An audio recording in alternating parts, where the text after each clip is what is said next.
Do you ever get frustrated when you're cooking pasta, eggs, veggies, and more that you sometimes lose food when you're trying to dump it into your strainer, or maybe you can't find your strainer? I don't know, does that happen to you? Today we're going to be looking at the world's greatest cooking pot. It's a pot, it has a strainer, and a lid, all in one.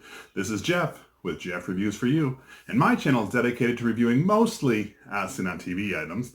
I look at some consumer gadgets, other household items. Every once in a while, I do a little bit of a DIY, just because I think it's a lot of fun.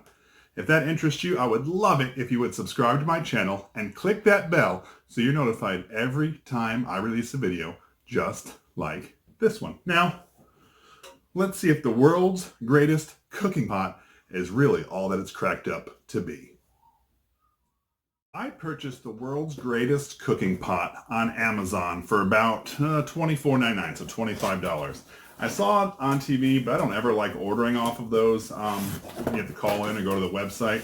So I ordered it off of Amazon. This is the 3.5 quart cooking pot. All right, so it's nicely wrapped in bubble wrap. That doesn't hurt. I should say that there is a 6 quart version too, which is about $5 more. So if you're looking for more pan and more strainer, you might want to splurge and spend the extra $5 to buy that. Oh, look at this. Isn't that cute? It's a little strainer. I came with the pot, the strainer, the lid, some directions that I'll read off camera. What I'm going to do is I'm just going to put this to the test, because what I heard is if you have these two little hooks here, these hook spots, and they hook onto these little rivet things here, is you're able to actually just spin this stuff around. Hey, let's see if it works. Oh, that's cool.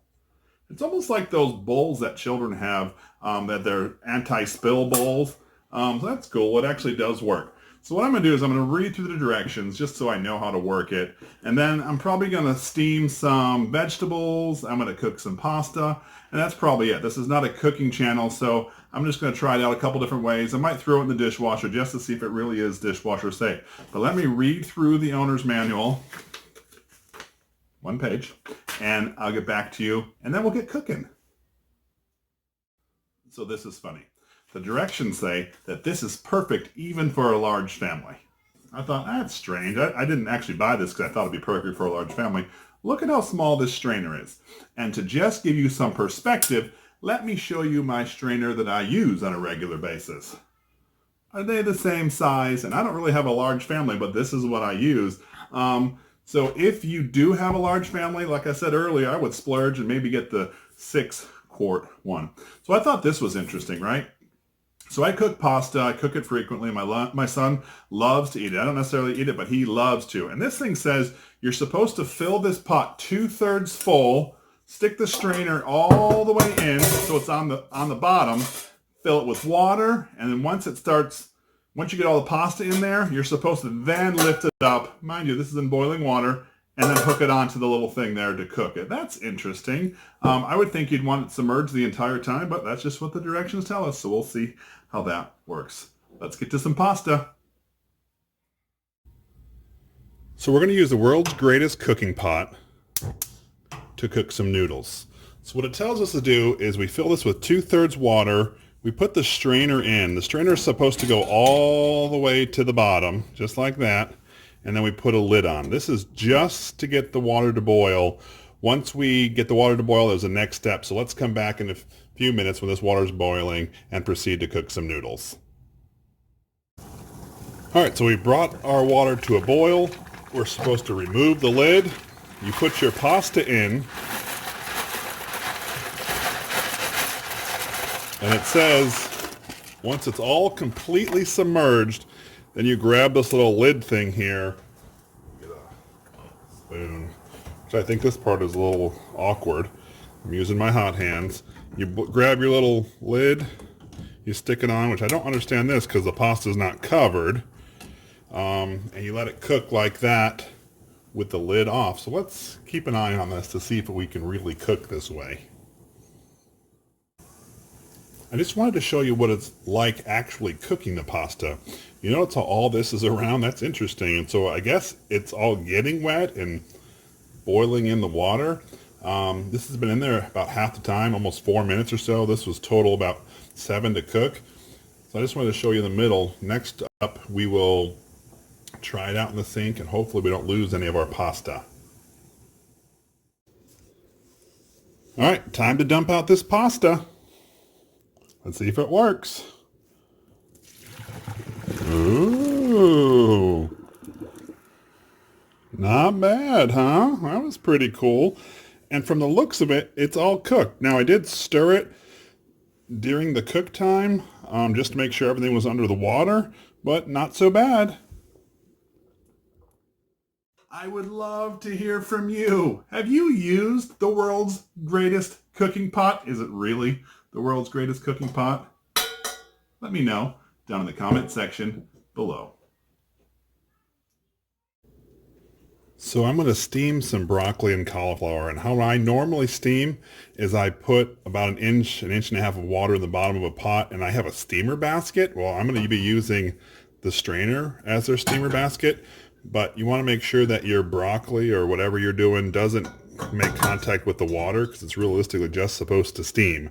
I will say, as I've been using this, once in a while this does not make the connection with little rivets here on the side, and so it's just hanging there, but it's not connected, so you do need to make sure you line it up. Anyway, what I'm going to do is I'm going to heat this water up.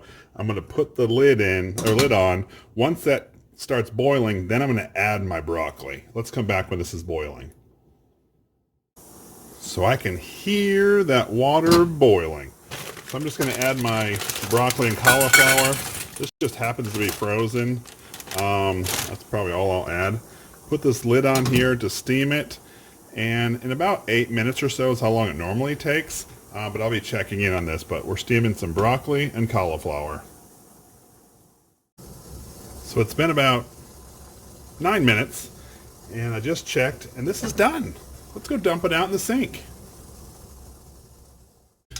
So you might be asking why I'm using hot pads and the UV glove. These handles are really hot, like really hot. All right, let's try this. All the way around. There goes our hot water, and all of our steamed vegetables are still in there.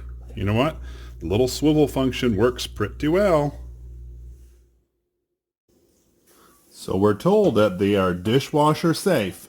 So let's check to see how they do through a dish cycle. Now, I will be using hot water, and I also will be using the heat dry, just to let you know. So I've been looking at the world's greatest cooking pot, and you know what? I want to talk a little bit about the actual makeup of this pan. It's just a cheap little pan with some rivets popped out that hook onto a strainer or a colander. The quality here is kind of low, right? The handles are made up of cheap plastic. They are screwed in with one screw, so if you do have to tighten it, you can just tighten it up again. I'm almost certain that this thing will dent over time. They say it's an anti-scratch, anti-stick coating. I have put it in the dishwasher and ran it. It was fine, but like everything else over time, those will break down. I was trying to think of a buy or deny, right? So if you are in need of a colander that's attached to a pan with a lid, sure. I mean, it was $25 or $30 depending on what size. Like I said, if you're a bigger family, you might want to go for the bigger one because this is just too small for what I would use. I think an apartment, this would be nice. It's just a little cute thing. So that was my real review of this. It did a good job. It steamed well. It did the pasta well. It's just another pot. My thing to you is this something you really need? I like my colander. I like how I cook things, so it's not really more convenient for me. It's just an annoying piece of equipment for me. So I myself wouldn't probably use it. That's why I'm putting it into the camper. Therefore, you know what? When I'm out camping, there you have it. Anyway, this was Jeff with Jeff Reviews for You. As always, thanks for stopping by, and I hope you have a great day. I so much appreciate that you stuck around for the entire review of the world's greatest cooking pot. Isn't that a great name? Because even if you don't like it, you still have to call it the world's greatest cooking pot. Anyway, not too long ago, I did a review of Emeril Lagasse Air Fryer 360. What I'm going to do is I'm going to link that right up here. Make sure you're logged in so you can see this square up here, or rectangle, and click on that and go see that video. I'll see you over there. Go ahead, click it. It's safe. I promise.